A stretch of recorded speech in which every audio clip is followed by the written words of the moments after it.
Hi, I am Anne, your virtual success advocate from ZAPTEST. ZAPTEST is a leading free and enterprise software test automation and RPA tool. To use the ZAPTEST free edition, check out our website, ZAPTEST.AI. Characteristics of gray box tests. There are a few characteristics that gray box tests share with one another, with recognizing these tests helping you to prepare a strategy for your organization. Some of the main examples of gray box test characteristics, in addition to how these characteristics are important parts of the gray box testing process, include increased coverage. Access to some of the source code provides a greater degree of coverage in tests, with further details offering more accurate bug finding. Data flows. Many gray box tests emphasize data flow and getting an understanding of how information moves through a system. Non-algorithmic.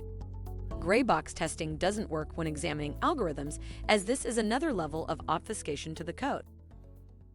If by now you have any inquiries or are considering learning more about ZAPTEST, drop a message on the website at the red widget, and we would be pleased to help you along the way. Make sure to comment and share this video with your peers and colleagues. By seeing your interest, we'd be making more videos like this, making hard topics easily digestible. Thank you for watching.